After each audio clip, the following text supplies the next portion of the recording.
This is the Arcane Dialogue. I'm John. I'm Josh. And today we are going into the Freemasons. This one's going to be a fun one. Oh, yeah, definitely. Have you ever met a Freemason? No, I don't think I have. I mean, they also say that you meet about 3 killers in your life, and I don't know if I met one yet. So, Yeah. you know. I actually know 2 Freemasons that are pretty close to me growing up and stuff, but they never talked about it. Yeah, I always wonder, are they a global conspiracy, a benevolent brotherhood? Yeah. Just some dudes? I don't know, you know? Yeah. It's definitely a fun one. So let's go ahead and jump into how the Freemasons got started. So it started in England, and it was in 1717, and that was like the founding of the Grand Lodge. Now, people speculate that it goes much older, into like the Middle Ages, and they were basically almost like a union of stonemasons. That was like the original people who started it. So I would say roughly probably 16th century. We don't have an exact date, just the first lodge, right? Wait, so they built cathedrals and all? Yeah, castles, What the heck? cathedrals. Yeah, that's what they did, and it was basically just like almost like a fraternity, like a college fraternity.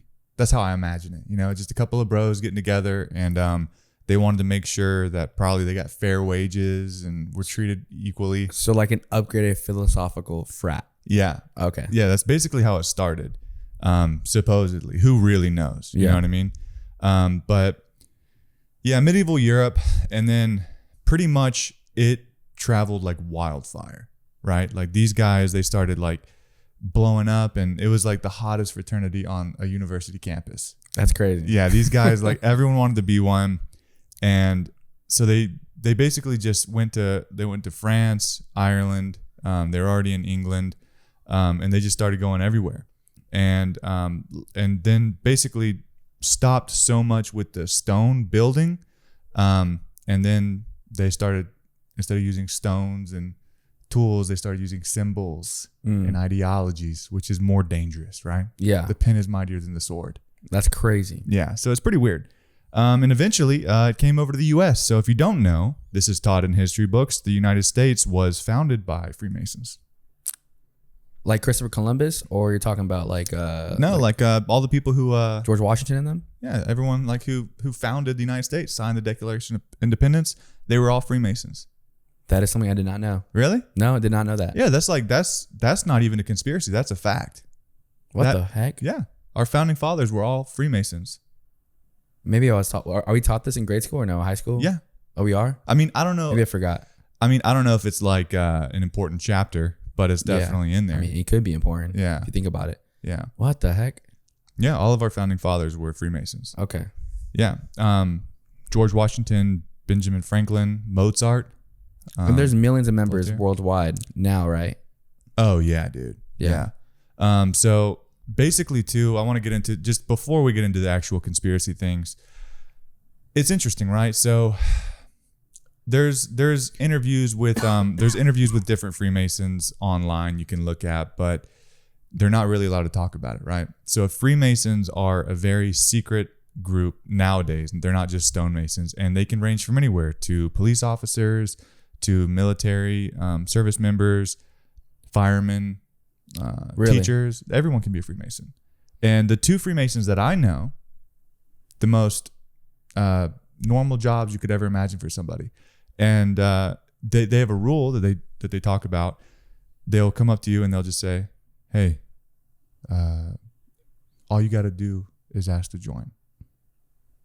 They can't invite you to join, but the rule is all you got to do is ask. So you have to ask a Freemason to join. So it's like talking to the devil. Like, hey, I want you. Yeah, I mean, I don't know. Maybe that's what it is. I mean, with the symbolism and stuff. I mean, maybe it's like how vampires. Yeah. You have to invite them in. So the only way to recruit is if, example, right? If I wasn't a Freemason and I wanted you in, you wouldn't know I'm a Freemason. But I mean, maybe. The way to recruit is to go up to you and be like, hey, I want you to join. No, I mean, I want you to be like, hey, yeah, you can't ask me. Yeah. What? You have to ask. So like, maybe they'll drop hints over if they trust you enough and they get close enough to you. Yeah. So maybe I mean, I don't think they'll like, draw like a weird symbol in front of you. But they might say like, hey, they always call it the lodge. I know the two guys I know, they always call it, we're going to the lodge. What is that? Like a golf course. And you can see them. I don't know. Like, I know when I was growing up, I always saw these old men in the front of like a Publix or a Kroger with the Freemason hats. Have you seen them, the little red funny hats? I have. They're always like asking for donations and stuff. So Freemasons, though, for the general, like, what is a Freemason? A Freemason is, do they teach moral lessons though? Could it be good? Yeah. Okay. So the Freemasons, I mean, like, if you actually want to talk about like what they say and what they do, they have like core principles that are really good. Right. And as we talk about with a lot of things, there's levels to this, right? Yeah. So I'm talking about like the lowest levels, maybe even medium tier. What I believe in and what they preach is brotherly love and respect and care for others. So they do charity and helping those in need. And it's all about personal integrity and the pursuit of knowledge. So a big part of it, the two gentlemen that I know, they both talked about, there's like secret handshakes. You have to dress a certain way, and you have to take like college classes. If for instance, if you wanted to join, you'll ask me, can I join? That's all you got to do is ask, can I join? I will say, let's get you set up. And I will start a process of rigorous studying, dude. Like, you got to go through classes. You know what this sounds like? It does sound like the religion Mormon, like Mormons. Yeah. Like, to join, to be a Mormon, you want to be a Mormon, but also you rigorous teachings, lessons. And when I was invited to a church one time, I had to dress in a suit. Like, I couldn't like wear jeans and a t-shirt or jeans and a polo. It was weird. Yeah. That is weird because Jesus said, come as you are. Yeah, come as you are. What? That's crazy though. Like, so all you have to do is just ask and they'll let you in. Yeah. The process starts. Yeah. The process starts. And like I said, it's pretty intense, the learning. And as you go up, it's almost like, you got to keep going to schooling whenever you rank up. What? Yeah. So like the higher you get, the more education that you need. But just to join right off the bat, you've got to go through like these classes, and you can't come to the club. You can't go to the lodge. Like, you go through training. It sounds like, and you don't get paid. No, this is not. No one gets paid. This sounds like the church in a way. I mean, but it's as a low priest and it's a brotherhood. It's like something from like Skyrim, like the Dark Brotherhood or something. I mean, the Dark Brotherhood storyline in Skyrim is pretty cool though. Yeah. It is pretty cool. What if that's based off of the Freemasons? Yeah. So you go, and I want to just emphasize this as well. When they talk about their meetings for low-level Masons, right? They're not going to secret meetings, and I guarantee if you've met one that's just, he works at a gas station and he's a Mason. It's a place where you can find brotherly love, like respect, and the majority of it is like, it's almost like drill. Yeah. Like, you go in there, you have certain places you need to stand and sit. It's very strict. You don't talk unless be talked to by like a higher rank. There's like, they practice handshakes. They talk about stuff. It's almost kind of nerdy. Like the lowest level is kind of nerdy, to be honest. Are girls allowed? No, right? So there's different branches of Masonry now. So the old Masons, no females were allowed. Today, there's different branches that, depending on where you are geographically, probably no females, but there are some Freemason clubs now that are open to women. Okay. But the old ones, no. And that even now progressive. Today, those ones sound progressive. Dude. Those sounds accepting and progressive. Yeah. And not segregating and all. That's pretty cool. Yeah, but there are still, I think majority is no females are allowed. So yeah, it's just, and they go over a lot of, like symbols and rituals, initiation stuff. I've heard some weird conspiracies. I don't know if I'll get into right now about the initiation process. Yeah, it's pretty wild. I don't know how true it is, but I've heard rumors. Yeah. So the members, it's more like theater meets spiritual self-help. Yeah. So they go there, you have meetings, you do your little thing, you talk about the community, brotherhood. Yeah, great. Like, shake hands and stuff. You like all dress up, and you have to dress nice. There's like so many rules, dude. It's crazy. But as we're saying now, this is all factual. This is the lowest level of Freemasonry that you're introduced to, right? So talking about the Freemasons now, of like the general, view of what it is, how can you spot it out? So symbols and secrets. All right, let's talk symbols. The square encompasses probably the most well-known Masonic image, represent morality and personal boundaries. The letter G, often in the middle, some say it stands for God, others say it stands for geometry. Yeah, it's pretty cool. There's also eye, pillars, and tracing boards, symbols that date back centuries and are designed to make members think about their actions and their place in the universe. So spiritual, I guess, spiritual realm, spiritual help. As for the secrets, yes, there are secret handshakes and passwords, like we said, but they're not really about hiding things from the world. They're more about tradition, recognition, and the shared experience of initiation. Now talking about the Freemason, right? Now, I think it's a correlation to Illuminati in some way. Yeah. I mean, brotherhood, tradition, secrets, everything like that. That's my personal opinion. So, renouncing traditional beliefs. Allegedly, initiates must reject religion. Oh, yeah. Okay, that's actually... So one thing you're not allowed to talk about when you go to these lodges things, there's prohibited subjects that you can't talk about with your brothers in or outside of the lodge, but specifically definitely not inside of the lodge. And that's religion and politics. Well, the research I've done and I dig down on, so renouncing religion is specifically Christianity. Specifically. I'm sure every religion, but the research I've done, I mean, we're going to go deep into the research I found, but a lot of what was opposed was Christianity. I could see that. And maybe it's specifically because we're in the United States where like Christianity is dominant. However, that's one of the rules that I looked up was no mention. If you mention religion in the lodge, you can be like, you get like an infraction. Yeah. You get enough infractions, you're kicked out. Well, and then do Freemasons follow a Luciferian or a secular humanist principles? You know what that is? Like satanic. Yeah. But not like satanic, like where I'm like, I'm gonna kill someone, make a ritual like that, but it's more of like money. Okay. Gold, so well, that's the love. big thing. On the lowest level, and which I think is what makes it a facade, is basically it's all giving. So the main thing about the lowest level Freemasons, which you probably would join, and for the next 30 years of your life, this is what you would be doing, is self-improvement, self-righteousness, and like learning more about morals and how to help the community, which all sounds great, right? But I always think that's a cover-up. And when you get higher up and when you start seeing like who these Freemasons are that hold power, I think it was interesting that you talked about you're not allowed to talk about politics, not only religion. As we'll dive into later, I just want to hit on this real quick. The very powerful Freemasons in the world, these guys are like on a whole nother level. They're not held to the same standard. But I think there are some things that you learn even from day one as joining Freemasonry. Like you were talking about, don't talk about politics. If you look at big Freemason founded corporations, these are donors to both sides of the political party. Yeah. If you go up and you look like who donated to Trump and who donated to Kamala in the last election, dude, they were both like, I think Freemasons, the way that they can stay so powerful is they don't pick a side. And I think that's very important for them because you're donating to both sides. You maybe have one that can help more on this end, but when you own like so many different things, you don't want to put all your eggs in one basket, right? So Freemasons, I think, is just like they want to ride the middle line and just keep control. They don't care who's in power. They want to keep control. So they're like all these major Freemason founded companies were donating to Kamala Harris, and they're also donating to President Trump. Yeah. So I think that that's part of it as well, to not really ruffle any feathers. Like, hey, we're going to donate 500 mil to you.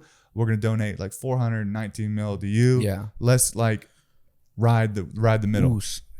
I mean, we can go into that hole right now because I know a little of the donations and all. I mean, Trump funded his own political campaign in 2016 by himself, and that rumbled some feathers. Yeah. Rumbled some feathers a lot because he didn't receive any donors. It was all privately funded. Right.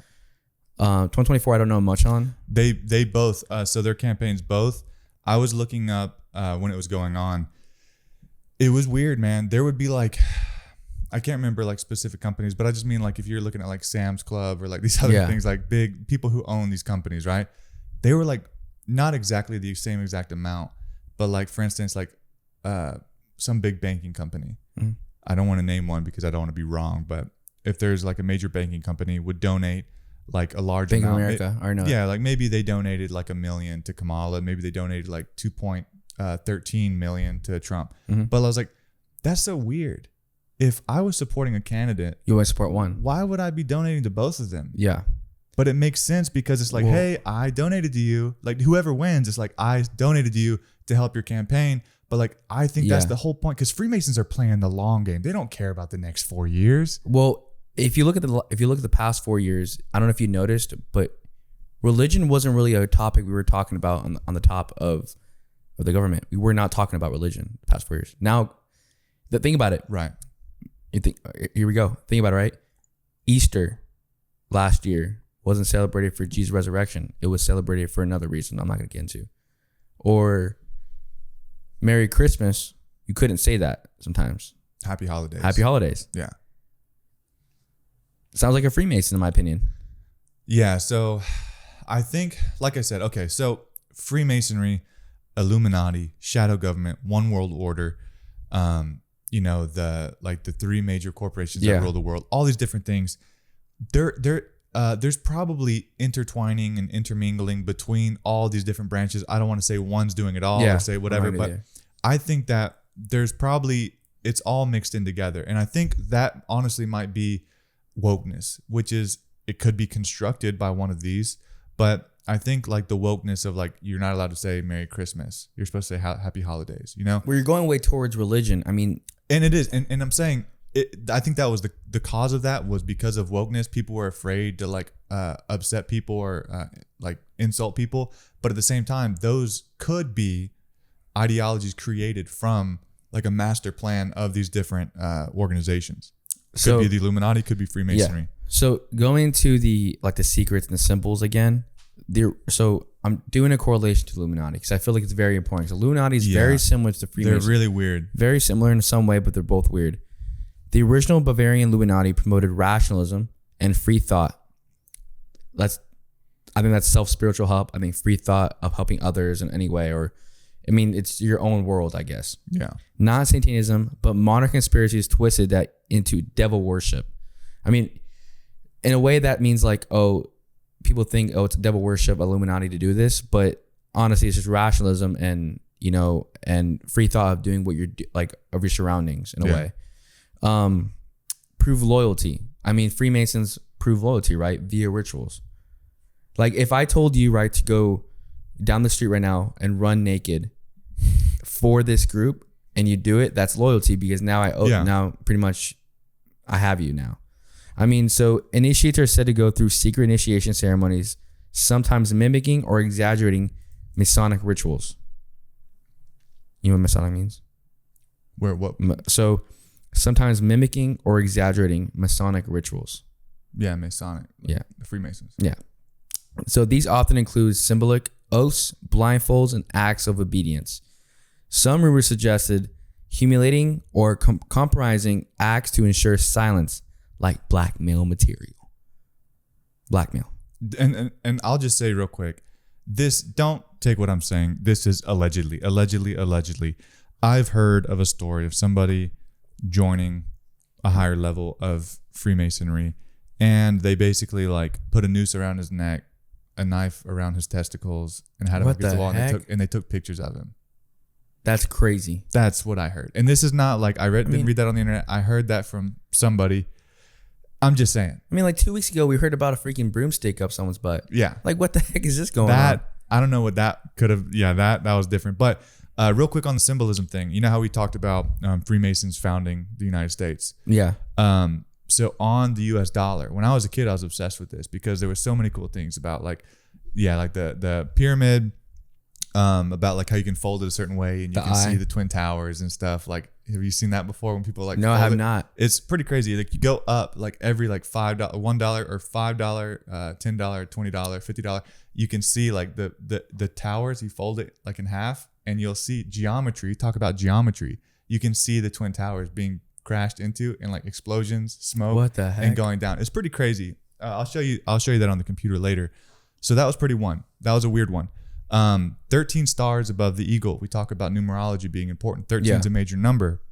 13 stripes on the shield, 13 arrows in the eagle's left claw on the $1 bill, 13 olive leaves and 13 olives in the right claw, 13 steps on the pyramid, and 13 letters in E pluribus unum, which is, I believe, Latin. That's on the $1 bill as well. And the translation for that I have right here is out of many, one. So E pluribus unum, a motto of the United States, Latin for out of many, one, which is like weird. Like what does that mean? Out of many, one. I mean, that can mean like out of many, one person, one God, or yeah, or like out of all these Freemasons is one shadow government. And this is what they say. It refers to the union formed by the separate states. But it's weird, right? Yeah. It's pretty freaking weird. I mean, that is freaking weird. But again, Freemasons, Illuminati, satanic believers, right? Yeah. I always get asked, like, whenever I talk about these, they're like, why would they do that? Why would they put the Twin Towers like way ahead of time, getting crashed into, burned or whatever? But, or like, why would they do, why would people in Hollywood or whatever do like the one eye picture? There's like literally hundreds of A-list celebrities all taking photos with the one eye covered. There's tons of like businessmen doing that photo. There's tons of all these weird symbolistic things that they do, the pyramid, all this stuff, like famous in movies, and famous music videos. And recently, Conor McGregor meeting in the office of something in Ireland, in the Prime Minister's office, they talk about the checkered floorboards. That's a big Illuminati thing. People always ask, like, why would they do that? If they're trying to trick everybody, why would they be putting it in plain sight? But apparently in this, like, I don't know if it's satanic technically or Freemason, Illuminati. Like I said, I don't even know which trail to go down here because it could all be intermingled. It could be different branches of something. But their rule of thumb is it's like how the devil has rules. You make a deal with the devil. The devil has rules. And it's like that they believe you have to tell people what you're going to do before you do it. So like everything that they do, like there's always hints of things that they're going to do before they do it. And it's like basically their way of like, I can't be touched because I told you. It's like some curse or something, you know? It's like basically like how the Simpsons said, like, oh, you know, Trump's going to be president or whatever, all this stuff. It's like, or how George Bush was in a classroom with kids. Yeah. And he was teaching kids, and like the lesson they were going over was like plane, crash. What? Like that was like they were going over words, like learning how to read words. It's a crazy freaking clip. It's like they have to plant things in front of you so that they can, it's basically like, it's something to do with their ideology of like, something to do with Satanism, like that they're not held responsible if they give you a warning. So they have to warn you about things. So that's why there's symbolism in everything. That's why I believe they put symbolism in everything. And so it's basically, hey, you're at fault yourself because we gave you a hint. I mean, like we told you ahead of time. $1, $5, $10, $20 bill. You think I'm going to fold everyone in half and go, yeah, I knew this? Yeah, they're trying to outsmart you. They're trying to outsmart you. Yeah, they do outsmart you. When the signs are there, people will be like, oh, that's silly. That in that like Hollywood, celebrities, like Hollywood, yes. In that Hollywood film, it was just an artistic vision. You know what I mean? Like, no, they are telling you to your face. Like Eyes Wide Shut. You think they're telling you? Yeah, I do. And who was that? Stanley Kubrick. The main actor? No. What was it? The director, was it Stanley Kubrick?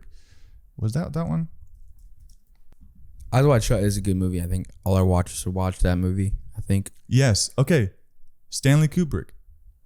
Okay, he's basically about the elite cults of grooming women and children, like becoming slaves and all that, right? Yeah. He was the director. So did you know that after that movie aired, it was basically about Stanley Kubrick trying to warn everybody, and after that happened, like immediately after the premiere, he died? No, I did not know that. Yeah. What? Yeah. I remember hearing about that. I can Kubrick's films, Eyes Wide Shut, that was basically a whistle blow, and it was against the elite secret societies. So right after that, after he warned us about the elite Masonic sex cults, there was a coincidence that happened. He died. That's wild. Yeah, right after that, he mysteriously died at the screening of the final cut to Warner How'd he Bros. die? I don't know. Talking about sacrifice or giving something up. Literally sacrificing him or something. Yeah. I mean, so like going off of like sacrifice, I feel like this is what we're about to get into. Like some theorize claim the price of admission is a sacrifice, either literal or symbolic. In entertainment circles, conspiracy theorists often claim celebs sacrifice loved ones for fame, either tragic deaths of relatives. I mean, look at the Ellen we were talking about like a week ago. Yeah. The Ellen.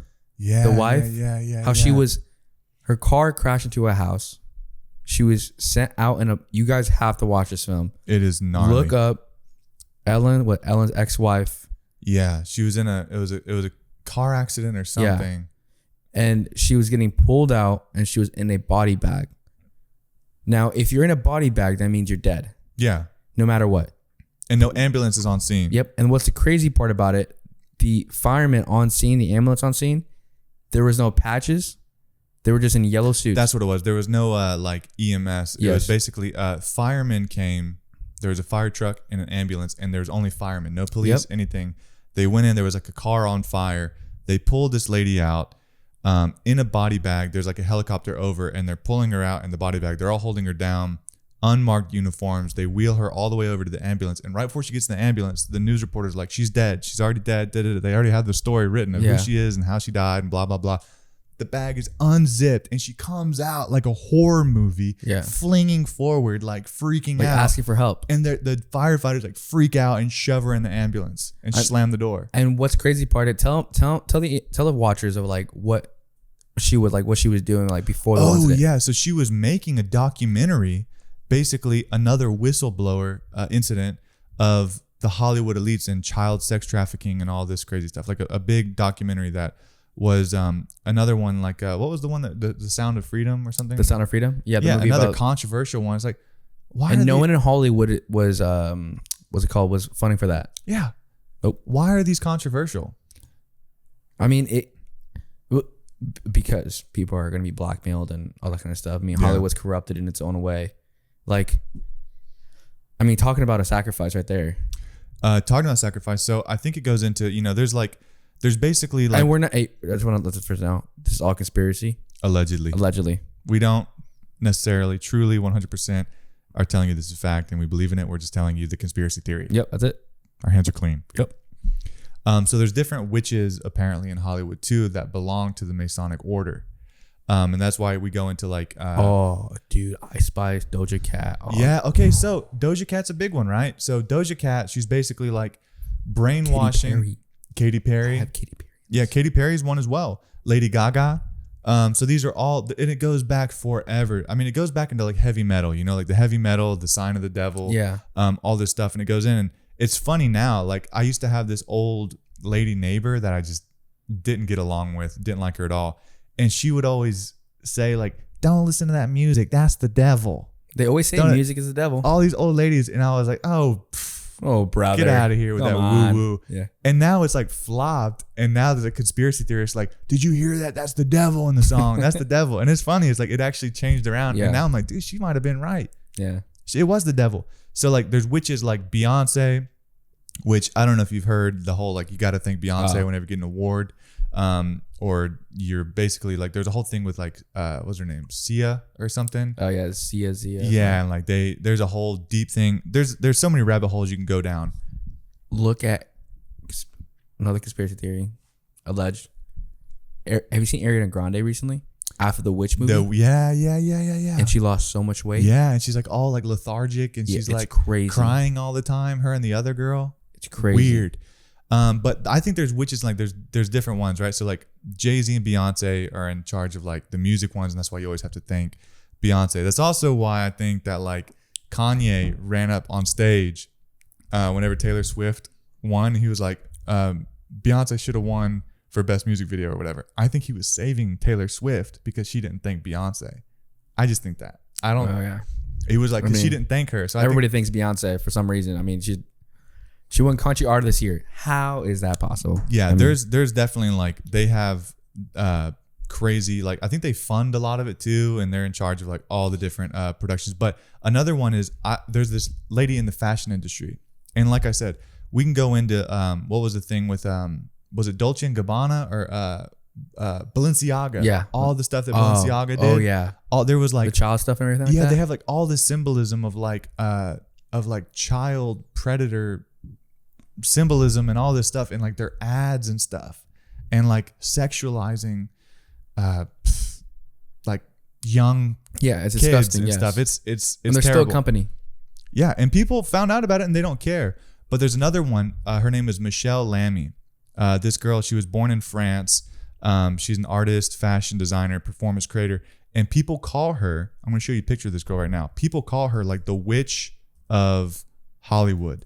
And look at this girl. I'm just going to show you a picture of her real quick. What the heck is this that? This girl, this lady, this thing, basically like people go to her for like requests and when they need wishes or they want to become more famous and they want to do stuff.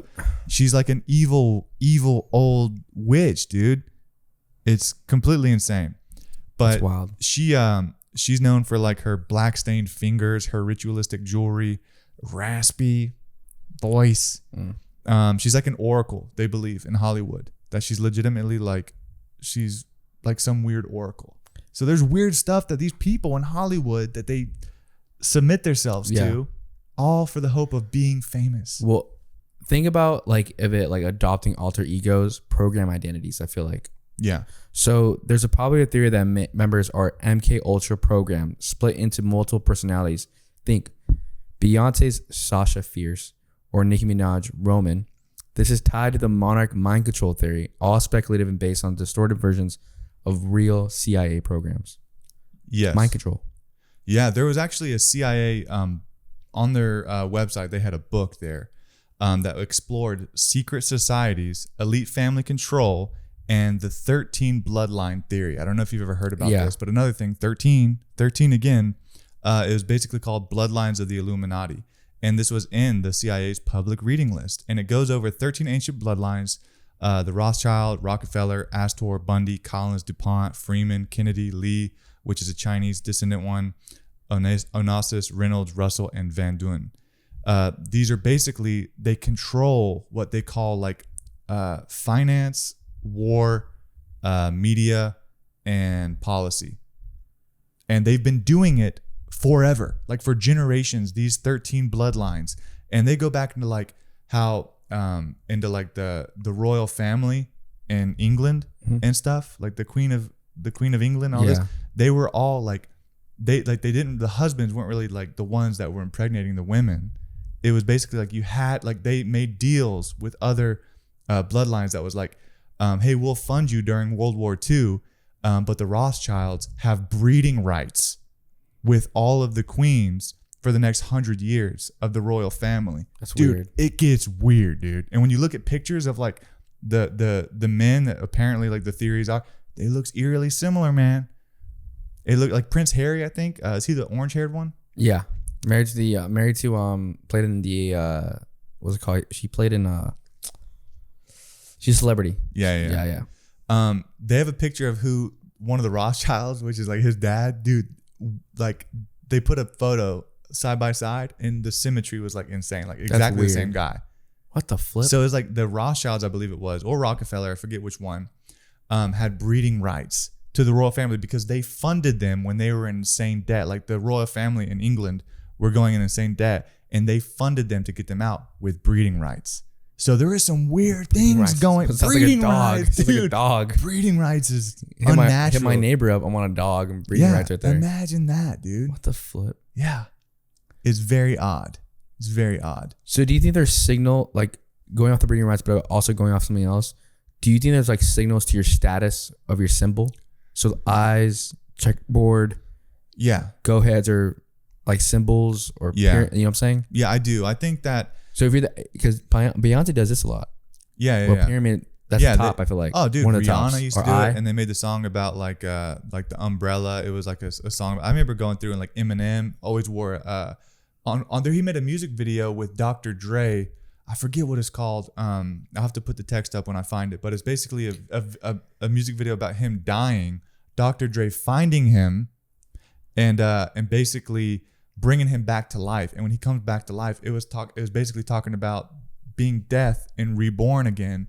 And that can be not necessarily like dying of a loved one, like the sacrifice we talked about, but a lot of them go through what they call a humiliation thing. Like the guy talked about on the chair with the knife around his testicles. A humiliation initiation is what it comes down to sometimes. Yeah. So like there's different things that they do, man. And to be honest, it goes deep and is weird, and it's almost like you'd have to break it into segments and do like a 2-hour episode about each of these rabbit holes to make any progress. Yeah. So going off of Freemasonry and possibly the connection with Illuminati is, what have they done? Yeah. Conspiracies, right? Or corruption, you could say. The UK police lodge scandal. In the 1980s and 1990s, there were allegations that Freemasonry had deep ties within the police and judicial system in the UK. Critics claimed that Masonic members and law enforcement protected each other, interfered with justice, or advanced each other unfairly. A 1997 report by the UK Parliament pushed for public registries of Freemason police officers, which many resisted. No smoking gun, quote unquote, but a clear enough pattern to raise ethics concerns about secrecy and favoritism. So what I'm going to go off, right, is has Freemasonry infiltrated? You know, this is a legit report with the 1997 report that people they were resisting, saying, hey, if I'm Freemason or not. It's like if you ask me today, I'm Catholic, right? If you ask me like, hey, are you Catholic? Yeah. Like, yeah, I have no issue saying that. Yeah. Why are you resisting? Yeah. Why? That can lead to favoritism. Secrecy, favoritism, all that kind of stuff. Yeah. Hurting people for no reason. And I think that's why, like, so maybe on a low level, right? You join your local lodge and you help out and you donate money and you get stuff or blah, blah, blah. But I think that when you get to these higher levels, these little lessons that you've learned along the way is like all subconsciously to be like, hey, like we don't talk about it for specific reasons. Mm-hmm. Hey, we don't talk about religion. We don't talk about politics. It's all about secrecy, because in the end, like when this stuff gets out there, I feel like it's easier to link it back to specific people. Yeah. Especially if something's corrupted. I mean, and then this one's wild. Propaganda Due P2 was a clandestine Masonic lodge in Italy that operated during the 1970s and early 1980s. It was linked to political corruption, banking fraud, fascist plots, and even connections to the suspicious death of Pope John Paul I. Yeah. The lodge had high-ranking members, politicians, military officers, business moguls, and even media mogul Silvio Berlusconi. Italy's government eventually banned secret Masonic lodges for officials after the scandal. Damn. Why would he do that? Yeah, they must have known something. Dude, the connection to St. John Paul I, I mean, look. I did hear you say as well, military officers. I did hear that a lot of military officers, no, even in the United States, I've heard a lot of military officers are the Freemasons. So Pope John Paul I died of a heart attack on September 28, 1978, just 33 days after being elected as a pope. He was found dead in his bed by 2 nuns. His death sparked various rumors and conspiracy theories, but the official cause was determined to be a heart attack. How, you know what I'm saying? Yeah. There's still conspiracy of how he died. Yeah. I mean, it sparked rumors of like what was going on during this time in 1970s, but this is actual stuff. Yeah. I mean, I'm reading off something that's been actually, it's been proven and documented and resulted in a massive public backlash. Yeah, dude. I mean, and this is dude. This is an example. This is just one example. I feel like there's loads of this. Yeah. I feel like you can go on and on and on. I mean, talk about like, because sadly, Pope Francis just passed away. But more than ever, I mean, if you go, it's another conspiracy about like the one Pope image was last Pope Francis. I mean, yeah, end of the world kind of conspiracy theories. Yeah. Be political. So going off another one, the murder of William Morgan, 1826. William Morgan was an ex-Mason in New York who threatened to publish a book revealing Masonic secrets. He mysteriously disappeared, widely believed to have been kidnapped and murdered by local Freemasons. Though the murder was never proven, several Masons were convicted of conspiracy and kidnapping. This led to a massive public outreach and even the formation of Anti-Masonic Party, the first third-party political movement in U.S. history. That's so weird, dude. And this one is considered highly credible and a serious black mark in Masonic history. I mean, I'm sure if you were to talk to a Freemason, I don't know anyone, but they probably know the story. I mean, this had an outrage. Like if, example, right? If I found out that you killed my homie, I'm going to do a little protest. Yeah. You know, like, why do you kill my homie? Yeah. I mean, especially if I have evidence. I mean, I'm not going to, during that time, it was all word to word, mouth to mouth, stories to stories, evidence and evidence. But that's like, they can always fall back on that. It's like, that's the whole thing with like, there's different branches and there's different things going on. Is like, you can always fall back on like, we didn't know. That was like a branch off. Like how Alex Jones went into, what was it called? The Grove. What was it called? Walden Grove? No, it's It's called a movie, I think, or a song. Bohemian Grove? Yeah, Bohemian Was that Grove. it? Yeah, I think it's Bohemian Grove. I'm just gonna check. It sounds real like quick. a song, don't it? It sounds That like sounds like it's like a band that I would listen to. yeah. Let me just the double Bohemian check Rhapsody? real quick because I don't want to. This is the real life. Yeah, okay. It was called the Bohemian Grove. So like Yeah. Alex Jones went in. They were worshiping an owl. Owl is another symbolism thing in Freemasonry, Yeah. and it was like all the world elites in Bohemian Yeah. Grove, and they were all like they had an owl god, and they made a sacrifice. It was like a fake puppet or like a dummy that they were burning for a sacrifice for them. But he was talking about like major bankers, congressmen, Alex governors. Jones interviewed that one guy, remember, on social media? Yeah, It was yeah. like, were you there? He was like 9. I think that was like late 90s or something, so, dude. that He guy just was walked so in mad. there. Yeah. That guy was But so they're all mad. like in robes and doing weird stuff and man. chanting. Weird stuff. It's weird stuff. And I think that like they're channeling, or they believe they're channeling something. Yeah. One other example of what you're talking about right here, I want to ask if you've ever heard of Operation Mockingbird. I read the book Mockingbird by Hunger Games. That's it. So there is CIA documents that go into basically Freemasons working to control media in Hollywood, and it was called Operation Mockingbird. And there are literally dozens of documents about this, and it was they were basically, the Freemasons were being accused of being tied to the intelligence agencies. So I don't know if CIA had infiltrated the Freemasons or if they had discovered it, but it was basically the role of shaping public consciousness and like manipulating them. And so, and again, Freemasons, they leave their fingerprints on everything, dude, with the symbolism and stuff. Yeah. So basically what it was is CIA admitted to working with Hollywood, and Freemasons, many of whom held top government roles, used film and mass MK Ultra, which you mentioned earlier, MK Ultra light system to shape beliefs, trends, and even the future. We talked about Doja Cat talking about like trying to basically brainwash young women into not being like monogamous, not like, you know, being faithful, not doing whatever, and like being like these like very Ice Spice. like lustful, Yeah. sex hungry women. Well, Ice Spice was throwing out that thing on the Super Bowl. Remember that? I don't know if you seen Yeah, it. She was yeah. Straight. And everyone started like straight booing. Illuminati sign. Yeah, dude. yeah. Like, you can't get any more clear than that. And there's things before of like I don't know, dude. I just watched one of Kevin Hart talking about A-listers things. Real quick sidebar: in Hollywood, all the stars on the Hollywood walkway, Yeah. they say like that's like one of the initiations too. Is like once you get on the stars, it starts your initiation process. But I don't know if you've seen this recently. You know how like was it Kai Cenat was doing a lot of live streams with Kevin Hart and Drewski? Yeah. Yeah. So there was a time where they brought on this one guy who's actually absolutely hilarious. This Alabamian, a guy from Alabama. Oh, Roll Tide? Yeah. That guy? Yeah. They brought him on, and when he was doing, they wanted him to pray for dinner. And when he did the prayer, Kevin Hart kept making fun of him and like stopping the prayer. And like, it was really awkward. Like Kai Cenat was like, what do you do? Like, actually, like, what are you doing, Kevin Hart? And Kevin Hart kept laughing and like joking about it, making fun of him praying, and was not taking it serious at all. And this is not the only instance of this. And Kevin Hart kept making fun of him, and then he stopped. And then like I think it was Kai started to pray, and again Kevin Hart like legit just started like completely like being loud, disruptive, like laughing, like did not want him to pray.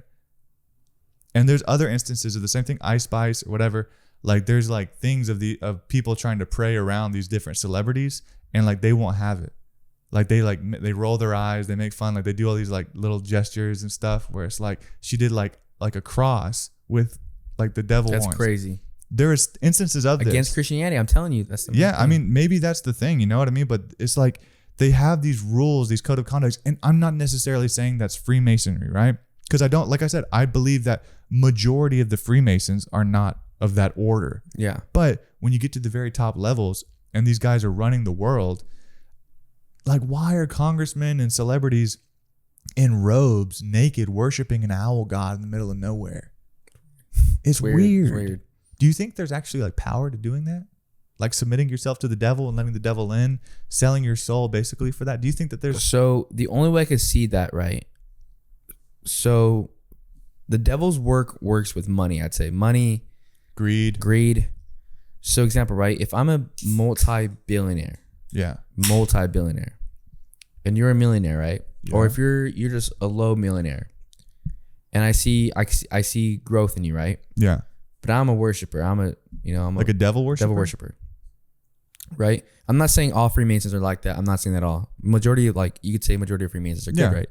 The two that I know are very, very Christian. Yes. They don't talk about it at the lodge though. So example, right? If I knew that you were an upcoming performer, right? And I'm a devil, I'm a devil worshiper. Yeah. I'm not. And I see you as important, as a figure. Like think about it, Doja Cat. Like Doja Cat when she started out wasn't that big. No. And then she went crazy. Yeah, like just, and I'm not gonna lie, bangers, dude. Yep. And then banger after banger. And she was pretty good. Yeah. Pretty good. But then you could say the initiation started when she was wearing the red suit, went bald, all that kind of stuff. Yeah. Paint the Town Red was a big one where everyone lost their minds. A lot of symbolism in that one. So, but going back to if I'm a multi-billionaire and you're like a little millionaire, right? Simple businessman. And the devil's got me this far. I mean, the devil worships this world. I think the devil controls this world, in my opinion. It does. And I'm like, hey, you want to be a billionaire like me? You probably say, yeah, but like, this is what I got to do. Sell your soul. Sell your soul. Sign the contract. You sell your soul to me because the devil is in me. Yeah. You're not really selling your... People say, oh, someone sold the devil like via like talking to him. No. You sell your soul through someone else. That's selling your soul. Yeah. Someone who's vacating from God, that's the devil. Dude, and there's two things. I hope I don't lose this train of thought. You're bringing up all these great points that I want to cover. We're talking about the rituals, the occult rituals, the symbolism, and like the sacrifices, right? So there's a theory that goes into Hollywood as well. And I want to hit on a few of these real quick before we go on some more sidebars. So Hollywood has this obsession with gods, stars, rituals, and magic. And that's like what I was talking about as well. So getting a star on the Hollywood Boulevard or wherever it is like, it's something to do with the stars, like being a god, right? And I think that's where the whole thing came from. And the evidence comes from the name Hollywood. It started from the very beginning. It was basically, holly is a type of wood that was used in like these old ancient rituals, which is holly wood. It was made to use like these druid wands, like these giant staffs. They used these Hollywood that would channel energy to manipulate reality, right? So right off the rip, Hollywood gets its name from druid wands, which is weird. And basically the whole thing with that, I looked up about the druid wand, and it was to channel dreams into collective belief. So if you go to one of these people and you sell your soul in Hollywood, and you sell your soul for this belief of what you're going to get, and pretty much you get it. So it could be that Freemasons are the sorcerer of this gift. It could be that they're just a part or whatever. But one more thing about the whole thing with Hollywood is the Oscars. So you have the word Oscar, right? No evidence of where that came from. No one knows where the word Oscar came from. But there is a god that was in Egyptian times called Sokar. And if you just change the O and the S in Oscar and you flip them, it's Sokar instead of Oscar, right? Yeah. And this god in Egypt, which we already know, on the $1 bill, the Egyptian pyramid. Why is that there? So Sokar was honored with dramatic rituals and performances. People in Egypt would put on these lavish performances for Sokar. And just like the Oscars, it's celebrating actors who perform for everybody. Yeah. So the Oscars are literally a stage of modern ritual theater. Just as Sokar's rites represented death and resurrection. Actors die into their roles and are reborn, and then are rewarded with the golden idol. And if you look up these old ancient statues of Sokar, it is the exact same statue that you get at the Oscars when you win an Oscar. That's insane. It is Sokar. It is literally a little gold statue, him standing like the position of attention with like a little thing. It is literally the old Egyptian statues, which are Sokar. And in the most recent Oscars, there is a giant Illuminati sign behind the whole broadcasting of the Oscars has a giant Freemason sign behind it. What the flip? Yeah, the whole Oscars did. And if you go back through all the Oscars, it's like all like, thank you everyone. It's like, it's just so weird to think like all these A-list celebrities, probably half of them are in this cult. Oh yeah. And it's like we're tuning in. They're getting like 6-7 million live viewers tuning in to watch these people get a trophy and an old little golden Egyptian Sokar statue.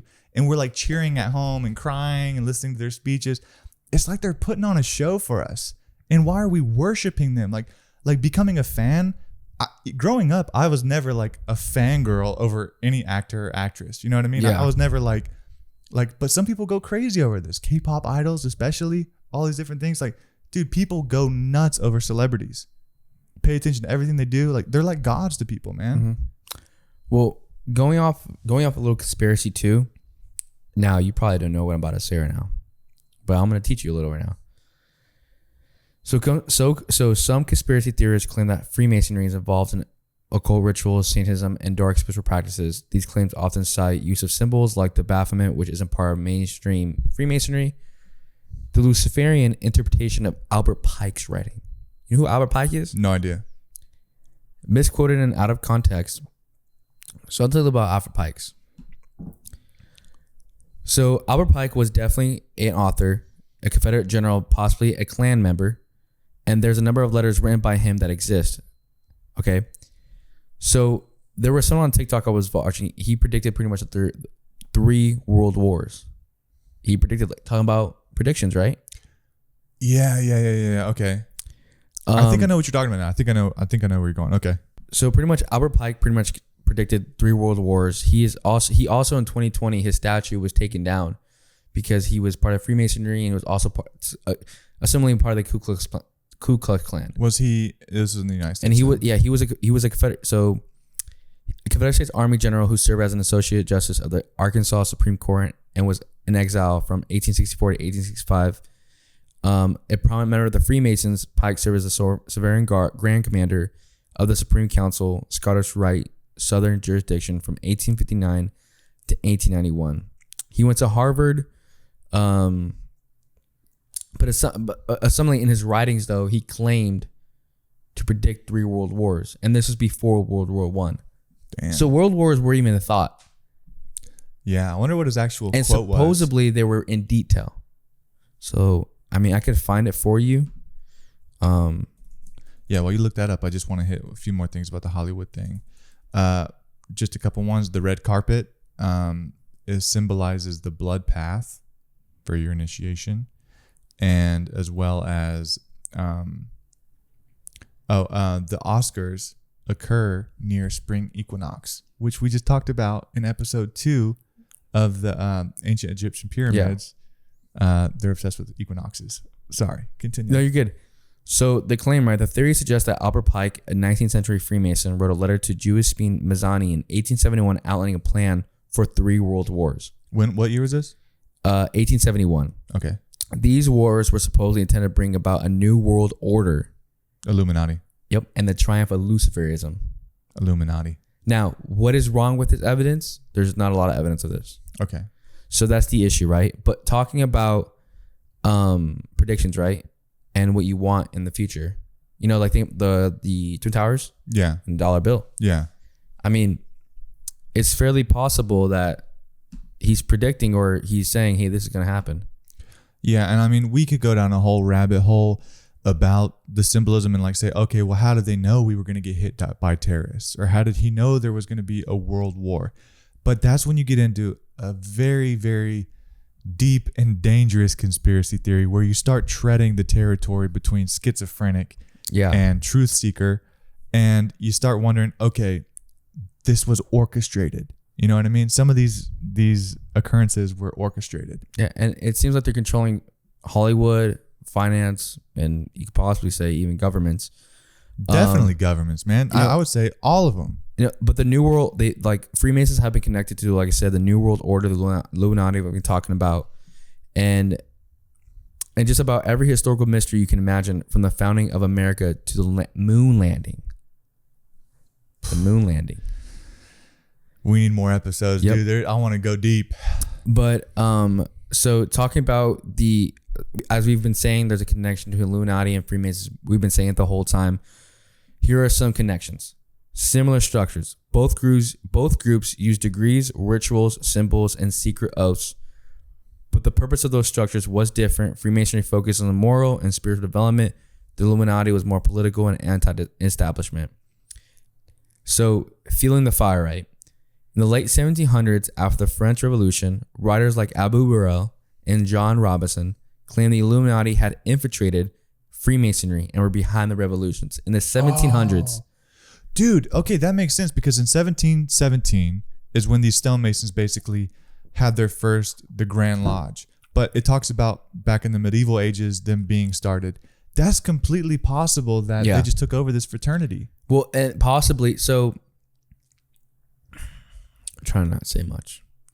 It's possible because, I mean, like, it's almost like a snake. Yeah. Snake is always represented by Satan, right? Mm-hmm. A snake doesn't dig its own hole. Nope. You always like, oh, don't stick your hand in there. It could be a snake hole. Snakes don't dig their own hole. They clear out the vermin that are in the hole. So it's like a turtle digs a hole, a rabbit, a rat, a gerbil, whatever it is.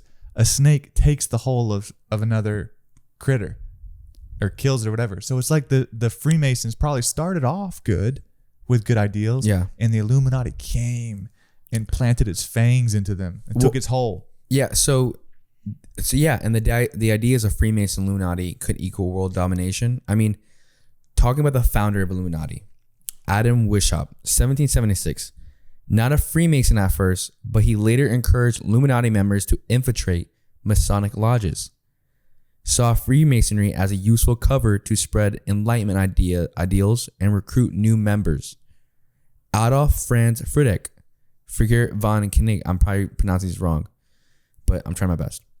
High-ranking Illuminatus who played a huge role in shaping the structure of the order. He was a Freemason and acted as a kind of a bridge between the two groups. This is in 1700s. Helped merge Masonic rituals with Illuminati goals, basically creating a Masonic-flavored Illuminati system. He used his Masonic network to expand the Illuminati quickly throughout Europe. So this is before Christopher Columbus. Yeah. I mean, actually, this is just at the right of Christopher Columbus, 1776. Yeah, that's the birth of our nation. Yep. Joachim Christoph Bode, one of the key figures after Weishaupt was forced in exile. So, the founder of Illuminati. So he was a key figure after he died. Bode was a well-known Freemason, arguably tried to continue the Illuminati's mission through Masonic structures. After the Bavarian ban on secret societies, he became one of the few who may have helped keep the flame alive. That's in theory, just at least. Yeah. That's just a theory. I'm just listing off names for you to talk about after this. Last one. Franz Xavier von Zwick. So he was the founder's right-hand man, administrator of the Illuminati, also connected to Freemasonry. His house was famously raided by the Bavarian authorities, and they found Illuminati documents, letters, and rituals hidden in secret compartments. Yeah. They were all Freemasons, or at least two of them. And they had a connection to Illuminati, or they're trying to infiltrate the Illuminati. Yeah, and here's the thing. So I don't think Doja Cat's in the Freemasons, right? No, I believe she's in the Illuminati. Yes. But you start looking like, okay, who holds the power? Who holds the influence? Who holds the money? They're not all the same people. So for instance, these Freemasons that are owning these giant companies that have ties in Congress, whatever. Do you know Walt Disney was a Masonic youth group? Okay.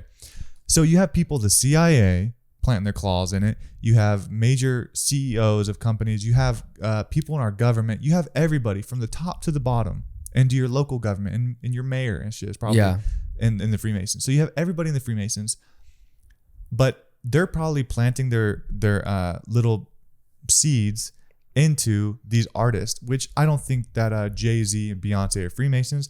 I think that they're hired, branches. They're branches in the sense of influence. Yes. So anybody that has influence over our media that we consume, our culture, which we all know music and movies completely control our culture. Yeah. Completely. You know what I mean? And like, oh, this guy was singing about this pair of shoes. I want this pair of shoes.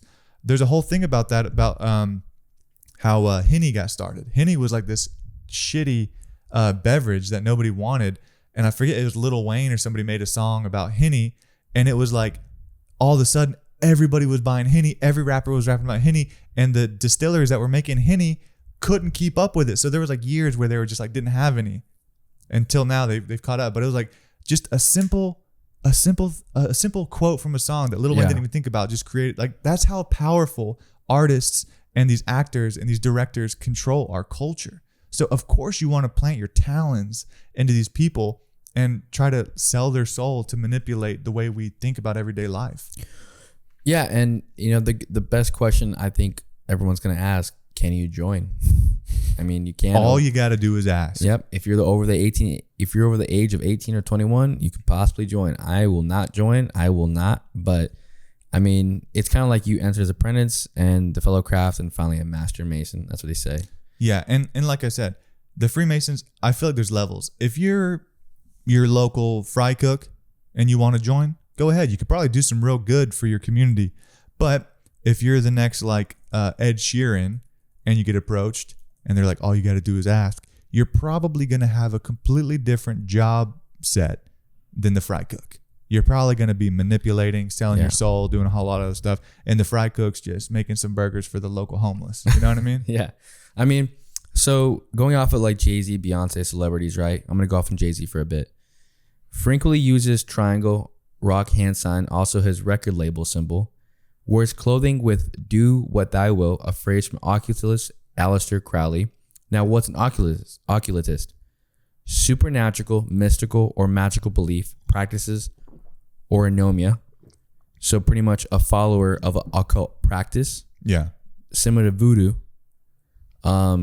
He's been photographed with imagery like linked to Masonic and Illuminati symbolism. That's Jay-Z. Beyonce. Queen Bey is basically the poster child for Illuminati conspiracies. People cite her halftime shows, music videos, and especially the Sasha Fierce alter ego as evidence of possession or occult influence. Her fans even jokingly call her Queen of Illuminati, and she's never objectified it. She never said, "No, stop calling me that. It's the devil." Yeah. Never objectifies it. Yeah. Ever. And they always thank her, like I said, the Emmys and everywhere she goes. And she lied about her pregnancy. Oh, yeah. I mean, Kanye West often speaks cryptically about the system and hidden powers in the music industry. Some claim he broke away from the Illuminati and suffered consequences like going broke. Remember that? When he backed out when Adidas didn't sign him? Yep. Yeah. His sudden outbursts and symbolism, heavy videos fuel speculation. It's like he was part of it and he was like, I broke off. I don't want to do this anymore. And he went bankrupt. Nobody wanted him. Nobody did. Yeah. And whenever we talk about things like that, so look, Britney Spears is another big one. There was a lot of symbolism. She had this amazing concert with in a music video, I think with a giant boa constrictor, a snake, which is also Illuminati stuff, right? Eminem. But the thing with this, right? Britney Spears, there's the documentary about her being controlled. Kanye West, about his kind of like mental breakdowns and stuff. I feel like there's got to be some sort of a line. So like, for instance, I truly believe that, but also it could just be like, we don't know that the weight of these people are carrying on them. Yeah. And it's probably, I know people that break down in our job field. You know what I mean? People break down.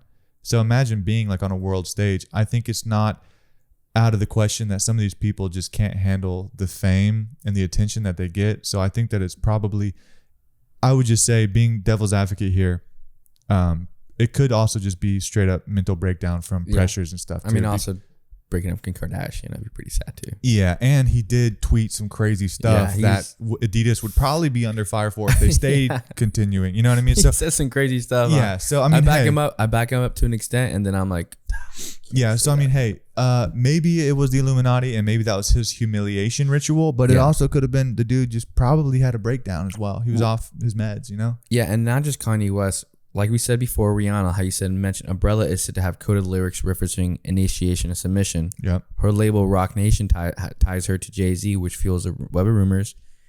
And she has pyramid eye of Providence imagery in her music videos and branding. She was also a slave to Jay-Z for a long time. Yeah. And she's not making music anymore? She went through this crazy breakdown, and it was like she was basically a slave to their record company, That's right? crazy. And she's not making money anymore, and she basically changed her life around. Now she opened her own makeup brand, and she's like, I don't deal with the music industry anymore. And now she's like opened her own makeup brand. Yeah. And good for her. Yeah, she got away from it. She probably tried to go down that line, and you get this iron grip on the back of her neck controlling her, and she's like probably one of the success stories of who got away with it. And she also had a baby with, I think, Travis Scott. I mean, oh yeah. Which is another weird one. Travis Scott, the concert. Yeah. The concert. With the killed the mouth open and then everyone trampled each other. And entered hell. Yeah. So Lady Gaga, known for bizarre performances, mask symbolism. She's crazy. I mean, this is Lady Gaga's crazy. She calls her fans her little monsters. Yeah. And hey, she's a good singer though, Yeah. Accused of using we already talked about this, MK Ultra style mind control themes in her art. Many see her work as Illuminati programming, though she often says it's just performance art. But I mean, if I'm a 12-year-old, right, and I look up to Lady Gaga in some way, her music and all, and I see her like in her, it's kind of like you know who Sabrina Carpenter is? Yeah. And how like she comes out with some crazy lingerie, and her main audience is between 12 to 16 years old. Oh, like kind of brainwashing. Yeah, it's like why think it's okay. Like why are you showing lust? To a 12 and 16 year old. That's your audience. You're brainwashing them. Yeah. I mean, that's why men and women don't have kids anymore, because we're brainwashed and not have kids now anymore until like 30 years old. Yeah. Katy Perry, her Dark Horse and ET videos are full of esoteric imagery. Once she said sold her soul to the devil in a joking interview. That didn't help her case with any conspiracy theories. And her dad was a priest. And she just had all that conspiracy drama with Jeff Bezos going to space. Yeah. Yeah. So I think talking about all the celebrities now, I think it's very important to the viewer of why it's important to know about Freemasonry and possibly the connection to the Illuminati. Freemasonry isn't just some historical curiosity. It's a global network with millions of members, including judges, politicians, military leaders, business people, and entertainers. Understand their core values and mission helps you assess, are they just charitable fraternities, or do they wield real influence behind the scenes?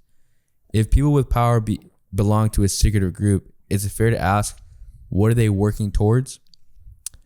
And you have to separate truth from conspiracy, right? Freemasons get blamed for everything from global control to satanic rituals, often with zero evidence. Knowing their actual stated goals, like more development, brotherhood, and philanthropy, helps you filter out the noise. It's easier to spot disinformation when you understand what Freemasonry really teaches and promotes. I mean, it's the truth. I mean, to me, that's a really big part when you talk about the judges, doctors, people that can change the outcome of your life, right? And imagine this. You're in a reality right now where there are military officers, judges, doctors, police officers, firemen, all the way up through your local government, your town mayor, Congress, all the way up to higher shadow governments, right? there is a giant like club that you're not in. Yeah. And if you are going up for a promotion or doing something else, or like you're in trouble of some sort, and like the person that's going against you is a part of the club and you're not. All these people are part of the club. How in the world can you be okay with like these people? Their first priority isn't patriotism, isn't like, I'm an American, my allegiance is to the United States, or my allegiance is to my country or to my family or to my God. Their allegiance is to this secret club that you're not in. Yeah. That's scary. It is scary. I mean, anyone could join any kind of religion, but this, you have to go through. There's a reason why I didn't go on, what's it called, to join a frat when I was in college for a bit. There's a reason why I didn't do it. Yeah. It's because all of the shenanigans that come with it. Yeah. I don't want to be part of that. No. The heck? I'm not going to embarrass myself. No. Or I'm not going to sell my soul to something. I mean, it's not fair. It's not fair to anyone that, if you're involved with anyone that has been involved with Freemasons or Illuminati, it's not fair. And it's best to understand its cultural and symbolic influences. So if you've seen symbols, the all-seeing eye, pyramids, and the square and compass, these images pop up everywhere in pop culture, government buildings, even on money. Knowing what the Freemasons stand for helps decode why and how these symbols become part of a national and global identity, especially in the Western culture. Yeah, definitely in the Western culture. We just talked about that in the last episode too. I think it's funny. What's going on in Asia? Like, what secret societies are going on over there? Is it just the Communism? CCP? It's like in communism, they don't have to do this. They're just like, they're like, we control it. Sorry. We're doing such a big runaround. We're like, oh, we have the illusion of democracy. But to have that, we have to have like a shadow government, 6 different private organizations, like all these different weird cults. It's like a communist country is just like, we don't do that. We're not hiding it, Yeah. We're like, just, hey, straight up, I own you. I mean, straight up. Hey, that's kind of like, say what you want, but at least they're straightforward about it. They're like, hey, you're not going to vote for your next president. You're not going to have a say in anything that's going on in government. But that's the cards you're dealt. We're like, oh no, you have a choice. You want to vote for them or for them? Meanwhile, there's like this big puppet master holding both sides of the side, like, oh, do you want to vote for this person or this person? And meanwhile, it's one puppet master controlling everything. And the crazy part, it's still active today. We already know this. It's still active. Oh yeah, dude. This isn't just ancient history. Freemasonry is still alive and active in most countries. They run charities, scholarship funds, and community programs, but also still practice closed-door rituals and influence elite networks. Knowing their modern-day goals help you understand what kind of social influence they may or may not have. Now, how can you find it in today's tie? I'm about to go on this one. Your everyday life. I'm telling you, your everyday life. They're around, dude. Your mailman's a Freemason. They're everywhere. Your milkman. If you're in the United States, dude, you're around Freemasons. Yeah. But you just don't know it. You don't know it. And you're about to understand of what you buy and what you support. I mean, we're here not to call anyone out. We're just here to provide evidence. Yeah. Say this is what we know. This is what we found. And you can find this on your daily internet. Your daily life. This is the theory. We're not saying this is fact. We're not saying this is what we believe. We're saying this is the theory. Yeah. I mean, you did that faster than me. I'm smooth with it. We're struggling over here. Okay. So companies with documented Masonic ties through leaders or founders. So Pepsi. Caleb Branham, founder of Pepsi, was a known Freemason. Some theorists even try to read symbolic meaning into the Pepsi logo. Red, white, blue, plus swirling orb equals hidden eye. I could see it. Hidden eye. And mostly symbolic speculation, but the founder's Masonic link is real. The founder, Caleb. The inventor of Pepsi Cola in 1893 is often cited as a known Freemason. He was a prominent businessman and a pharmacist in North Carolina, involved in local community organizations. While there isn't much documented evidence of his direct involvement in high-level Masonic rituals, his Masonic affiliation is often mentioned in historical accounts of his life and business dealings. So pretty much saying he was He was a known Freemason, and like I said, every day when you buy a Pepsi, you could possibly be like, hey, he was a Freemason. Yeah, I'm drinking the Kool-Aid. Yeah, I'm drinking the Kool-Aid. I'll still drink Pepsi.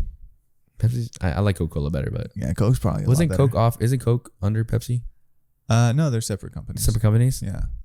Okay, so Pepsi Co's use of symbols, while not directly tied to Freemasonry, PepsiCo has been accused of using Masonic symbolism in its branding or corporate elements. Here are a few theories based on speculation and symbolism. The Pepsi logo, like I just said, interpreted by some as representing the all-seeing eye or hidden triangle. While it's a stretch, the triangular shape is a common element in Masonic, symbology. The 666 allegation. Some conspiracy theories points to the number 666, which is associated with the devil or the Antichrist, being hidden in Pepsi's history. They claim the original Pepsi Cola slogan, "Twice as much for a nickel," could be manipulated to link numerically to 666. Twice a nickel? Twice as much for a nickel. Twice as much for a nickel. I mean, I'm gonna look this up. Yeah, how does that link to? I could see how maybe I'm just not smart enough. Because nickel's 5, twice would be 10. Do you remember seeing the Pepsi commercial where they tried to end racism with Pepsi? No, I have not seen that. There was like the most backlash ever because Pepsi made a commercial during like all the riots and stuff where there was like this huge riot going on, and Kim Kardashian, Illuminati, walked up with a Pepsi and like handed it to the police officer. She was protesting, or maybe it was like Kendall Kardashian or one of them. Yeah. One of them walked up to a police officer with like a Pepsi or something and just ended racism, dude. What the? She ended racism in one commercial. Who? Kardashian, one of them. Probably, I'm sure. And like everybody watches Kardashian, and everyone freaked out, and they were like, "This is the stupidest thing ever." Do you actually think this huge like political divide that's going on in our country right now can be solved with a Pepsi? Yeah, honestly, Pepsi could fix it all. I mean, as this is mostly nonsense, but it's a common theme in conspiracy circles that use numerology to tie companies to sinister forces. All right, the Masonic Business Network. Freemasons are known for networking and building community through business connections, like we just said.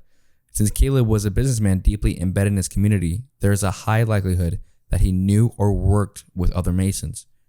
This kind of social network, not necessarily secret cabals, could have made Caleb's dealings and rise to success easier.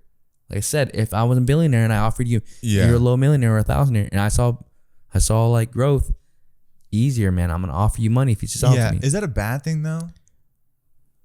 I mean, is that part of bad thing? Internally, yes. I mean, like, what do you think? Hey, man, if you sell your soul to the devil, someone's going to catch up. Well, I'm not saying sell my soul to the devil, but let's say I'm a Freemason and I joined for the reasons that a lot of Freemasons do, where it's like, hey, I want to do good, self-righteousness, self-improvement. I want to be a better person. And then you are like, hey, I'm a Freemason, but I'm a billionaire Freemason. What's his values, though? Does he care about the people, or does he just care about his dollar? I mean, I don't know. That's the issue. I got to get them the person. But I don't know that. I'm just like a little nobody Freemason, right? And then you come in, you're like, hey, you have this new company, this new burger joint.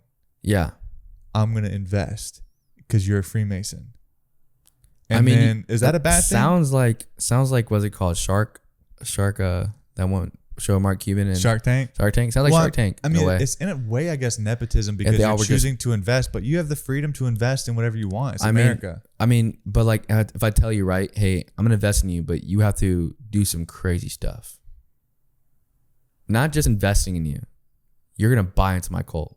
You're gonna buy into my belief. Now you're with me. Now you're really different, in man. Freemasons. It's different. Yeah. I mean, it's different than asking for interest. I'm just take $250,000, 25% interest. But we live in the land of the free. If he wants to get this, he wants to get some humiliation tactics against him. I mean, so Pepsi today. There's no clear evidence linking modern Pepsi leadership to Freemasonry. The company, so this is, downgrade, right? The company operates in the realm of corporate influence, but that's generally attributed to typical corporate power structures. Not secret societies. Okay, Now, talking about gambling. Often the subject of wild rumors, mostly from a now debunked 1980s smear campaign. No direct Freemason founder, but early fraternal business culture in the U.S. makes it plausible key execs were Masons. So like the founder of gambling, pretty much. But if The founder of gambling? Well, like gambling in general, like gambling as like casinos and all. I mean, but the game of like money, the idea of like what's going on in gambling. Dude, if you look at the roulette table, right? If you add them all the numbers up, it's 666. On the roulette table? Yeah, the roulette table. It's 666. Add them all up. Oh. Yeah. Why? What does it go to? 36? Maybe. I know all odds of 66. I found this out. Yeah, I don't know that one. And to be It's honest, weird though. It is weird. I mean, like, I don't know. I feel like gambling goes back way, way then, like to fucking two casinos cavemen, are like, but if I greed. can throw a rock over there, like I gotta bonk you on the head with my stick. You know what I mean? Like I feel like bets have been going around since men have been around. Well, so gambling, I think, is like if you walk into a casino, it's like greed. Yeah, It's but like, aren't they all ugh. owned by Native Americans? I don't imagine Native Americans getting really heavily invested in like Is Las Vegas this European is cult. Is Caesar Palace owned by Native Americans?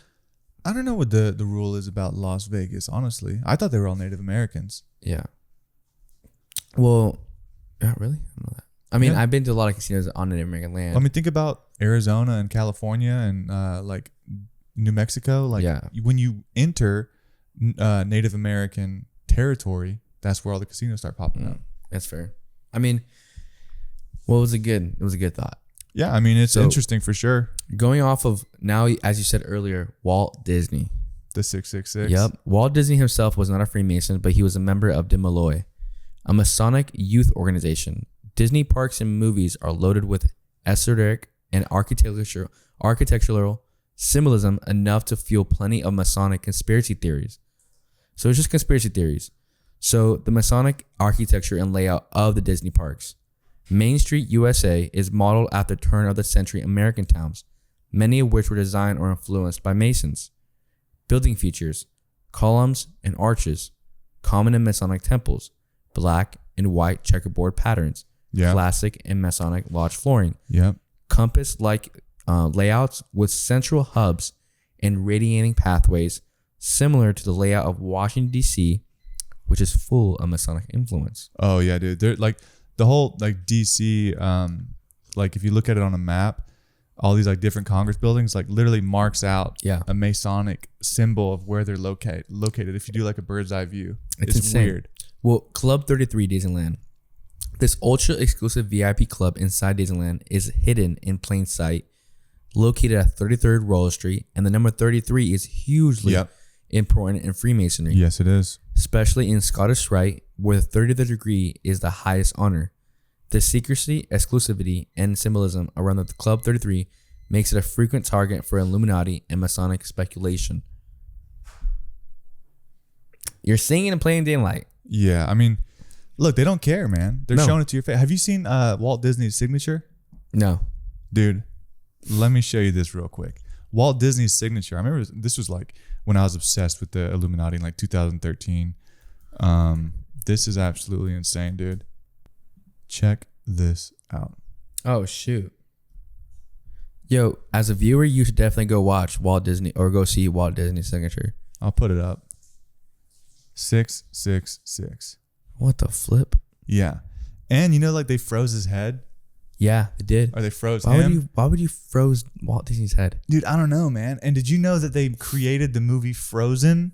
The entire reason for creating the movie Frozen was to stop the Google searches of people Googling Walt Disney Frozen. Seriously. And it worked. Dude, it worked. And Frozen's a great movie. Well, talking about movies and films, right? That's a theory. I don't know. Yeah, That's a that's a conspiracy theory. Talking about movies. That's good. It's not Talking a about fact. talking about movies and films. Found in films like Gravity Falls. So talking about all seeing eyes and triangles. Gravity Falls. Bill Cipher is a literal triangle with one eye as a Masonic nightmare. Atlantis, the Lost Empire. Heavy use of ancient symbology and a secret brotherhood. The Princess and the Frog. Dr. Facilier uses voodoo and occult themes, complete with shadowy figures that resemble Masonic demons or spirits. Fantasa, the Knight on Bald Mountain. Segment features as a demonic figure summoning spirits, often cited in Masonic Satanic theory circles. Dude. Hidden symbols.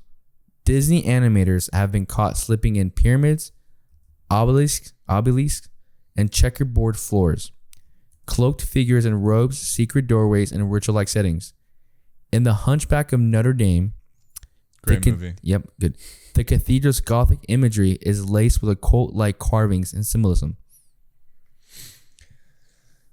Yeah, I believe it. I mean, look, Disney has a lot of connections. And a lot. So much. Yeah, like I could go down the list. And just a lot about like brainwashing about like old stories and two, taking these like old horrific wives' tales and changing them into like these kids friendly like movies and whatnot. Yep.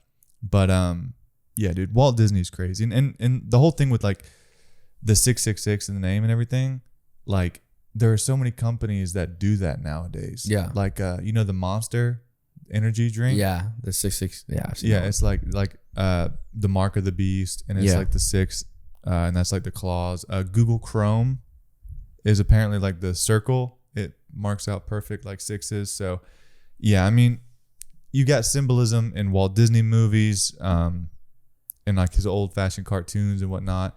I mean, it's weird, but it goes back all the way to like a lot of, not just in Hollywood, but producers, writers, directors.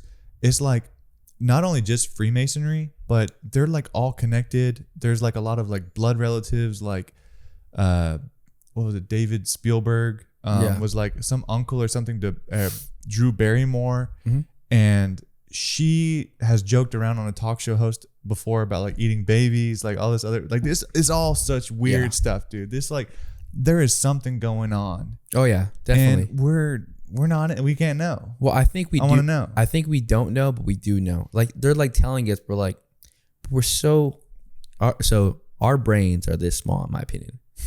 We look at it and we go, oh, it's right there, and then like there, it's right there, and then we go, nah, her music was so good. Yeah, and honestly, how you corrupt, you really just go towards like, I mean, it's another theory, but another conversation for another time. Yeah. Maybe episode 100. Yeah. So talking about another like thing, right? Your everyday Bank of America. Emilio Giannani, founder of what would become Bank of America, was allegedly connected to Freemasonry, though not fully confirmed. So I just want to say that out. Banking institutions in general are frequently tied to Masonic theories because of their perceived control over economies. There you go. And their classical architecture, pillars, arches, and checkerboard floors reflects Masonic design motives. Well, even if he was, you wouldn't know. You wouldn't know. It's not like he would come out and say it. You know what I mean?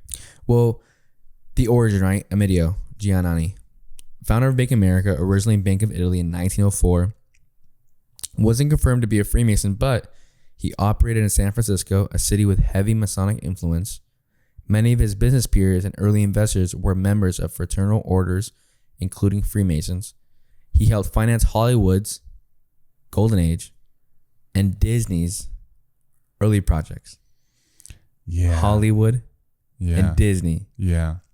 Both targets a Masonic Illuminati speculation. Dude, there's got to be a connection there. Oh, yeah. I mean, it all goes back. It's all linked together. And it's almost like how the whole thing with JP Morgan, like, and all the other elites defunding Tesla we talked about last time. It's like you get into these boys clubs, and like if you're not in the club, dude, forget about it. But then you get other, like you have probably somebody who's like really talented writer or something else like that, and they'll never see the light of day. Their scripts will never see anything. Their movies will never see anything because they're not a part of the club, or they won't sell their soul for the devil. You start them young, right? If you go to college, right, frat street, or like what's called how do you say it? It's like a 1 week or like a month of like you run. It's like a frat run. It's like you try different frats, or you try from one frat and you pretty much apply. You start them young.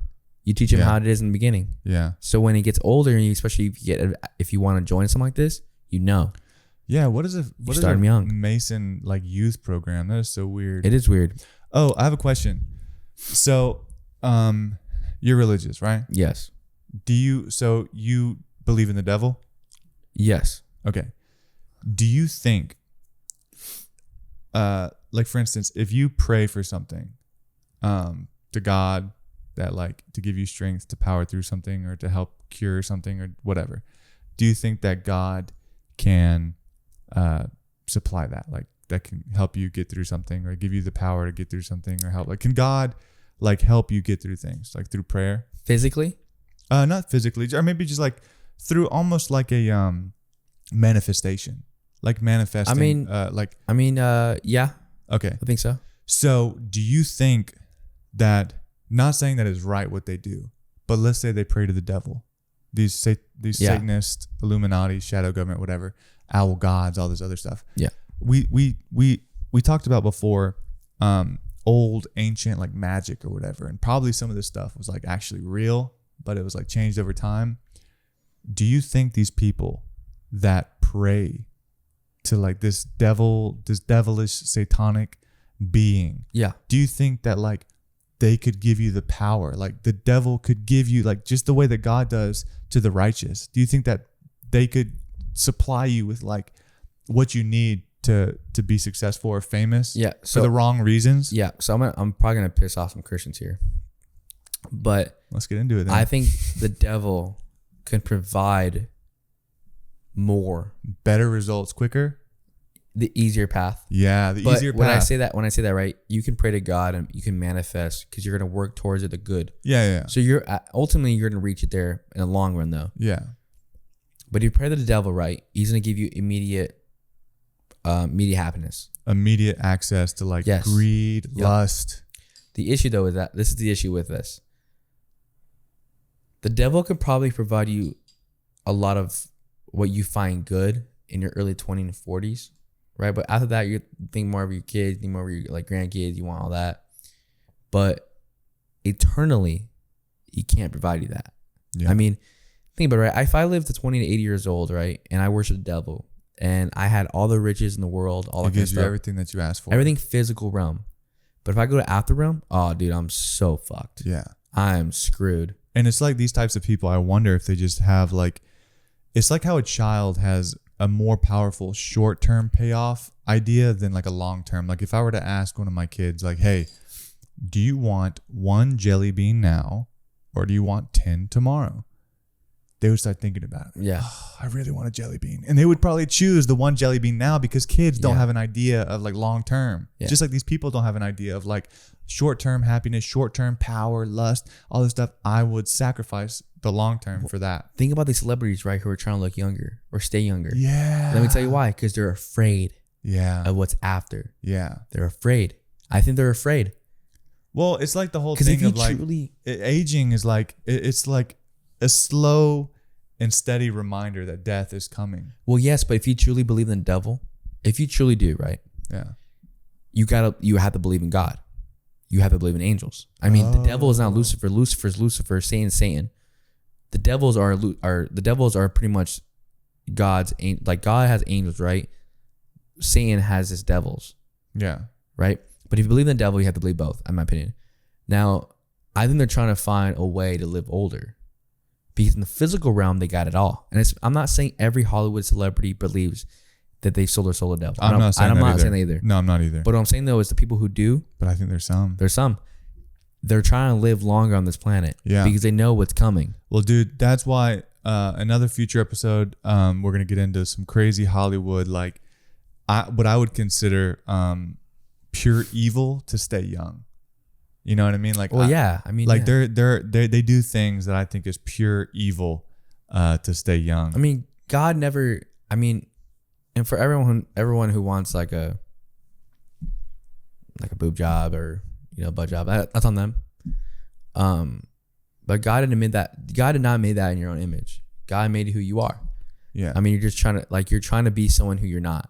Yeah, I heard Jennifer Aniston pays over $28,000 a year on skincare, dude. Just skincare. I mean, just to try to stay young. So skincare is okay in a way because you're not really using. You're not.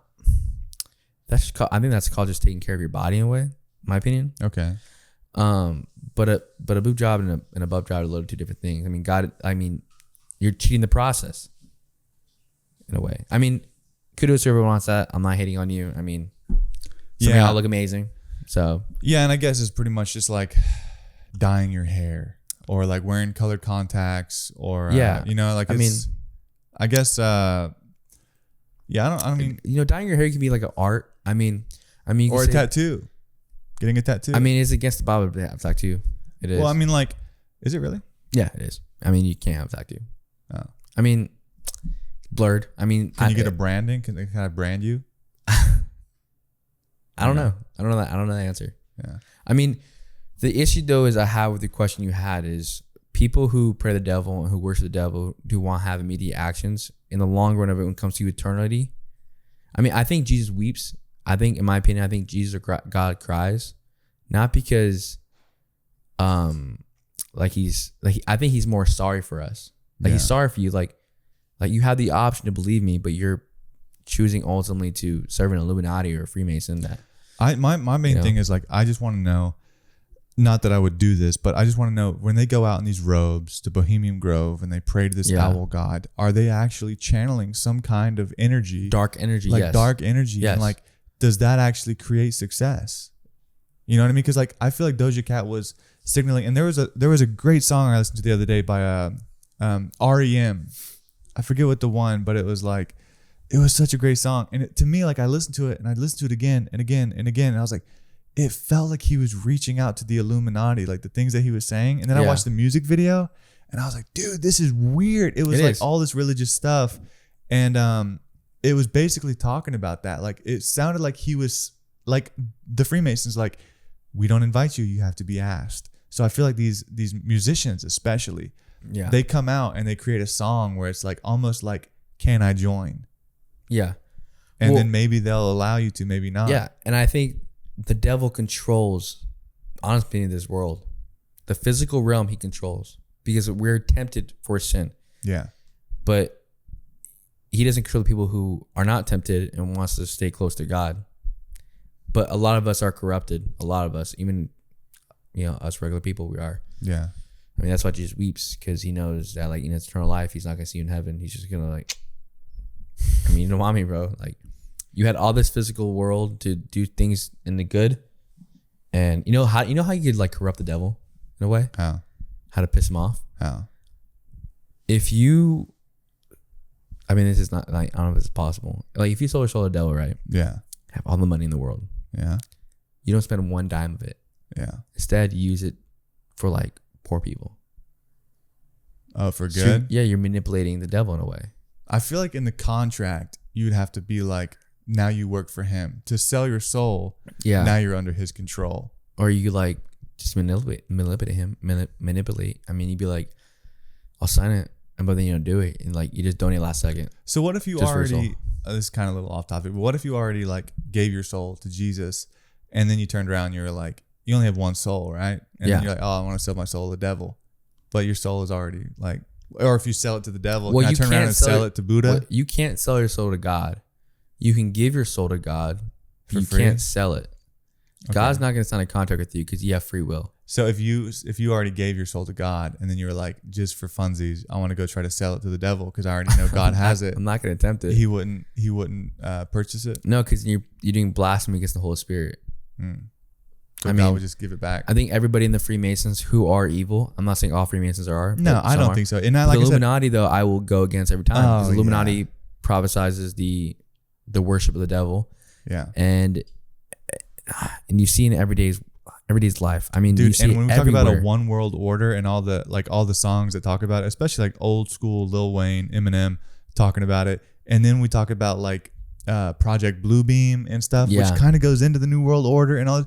It's like, dude, this is so intertwined to everything in Western culture and our government and our policies. It's like, dude, this is weird. Well, yeah. And the last company, going back on something real quick, the last company I want to talk about in your everyday life, McDonald's.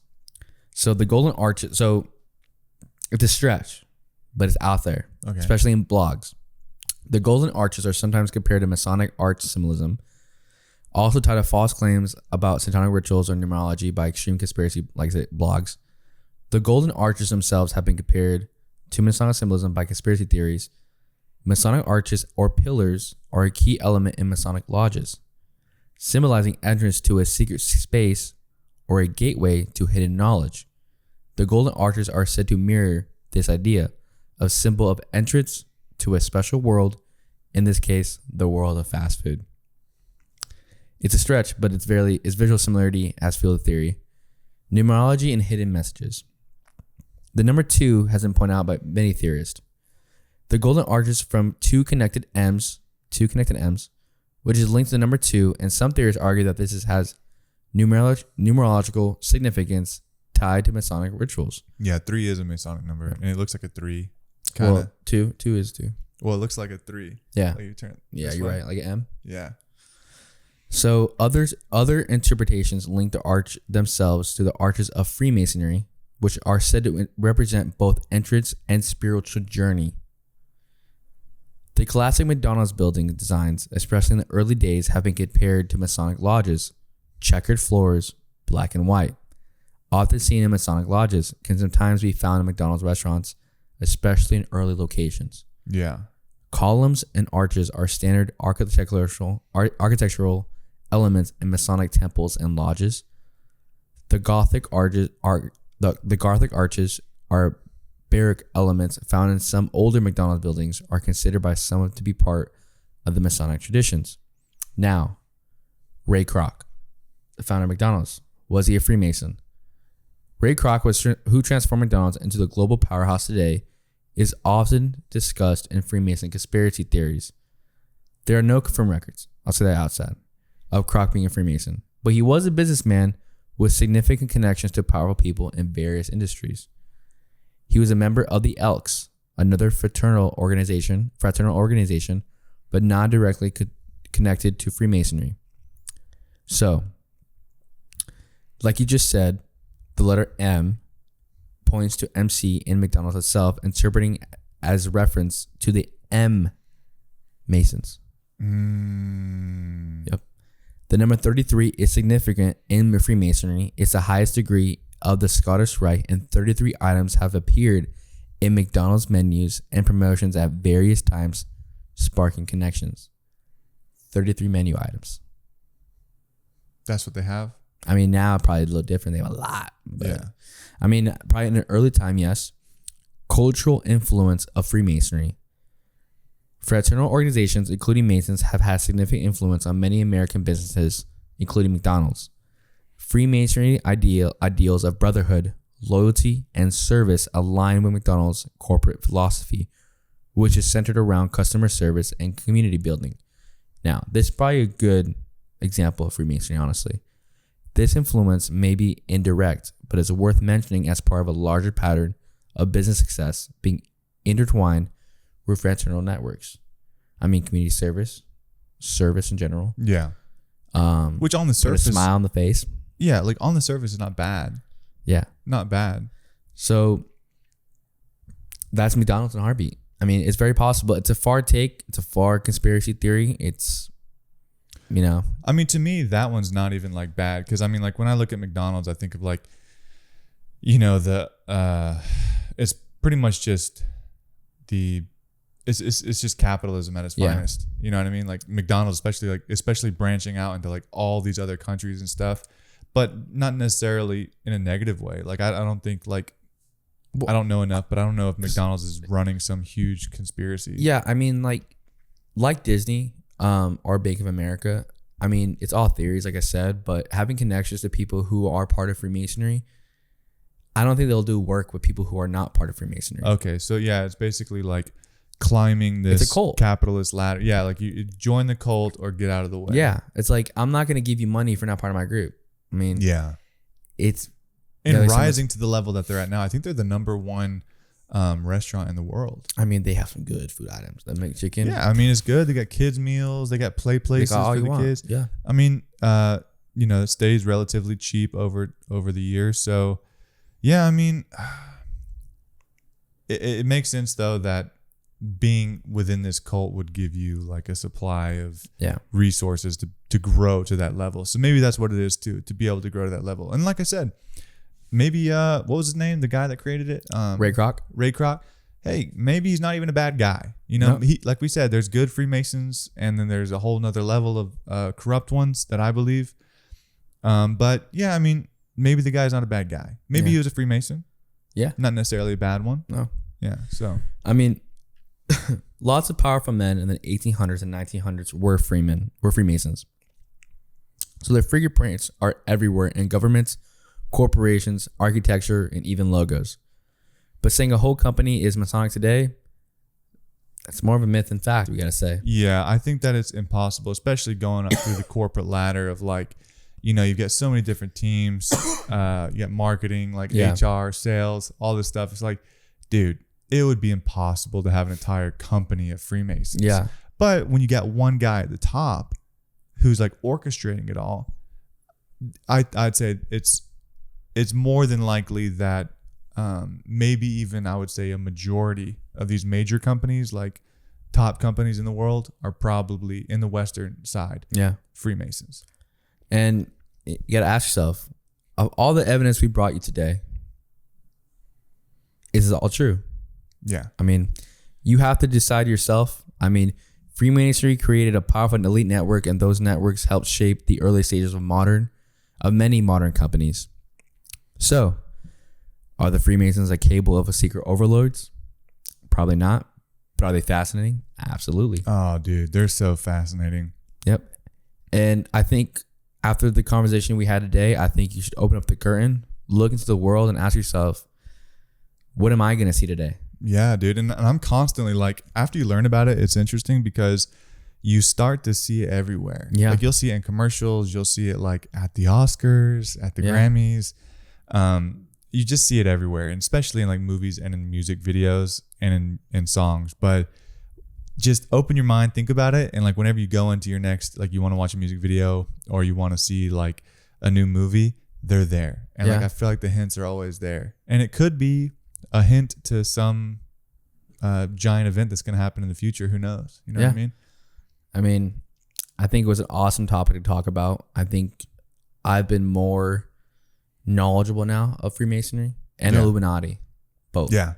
Yeah, both of them. And please, like, if you watch this video and you enjoyed it, please join our Discord. And you can join our conversations. We do live videos as well. So you'll be able to literally call in, and we're going to be uploading those to YouTube as well. So join the Discord. It's going to be in the description. Join in on the conversation, join in on the dialogue, and it's going to be a fun time. You can come hang out with us, and we'll talk about all the different crazy subjects, and you'll get a chance to tell us what you think and maybe even how wrong we are. Yeah. Correct us on stuff. Honestly. But that's just a part of it. You know what I mean? This is a dialogue. This is the Arcane Dialogue. We want to talk about this stuff, and it's okay if we're wrong about something. But a lot of this is fact, and like I said, some of it is conspiracy. So feel free to join in and tell us what you think. Yep. Until then, this is the Arcane Dialogue. Keep questioning, stay wondering, and as always, stay curious.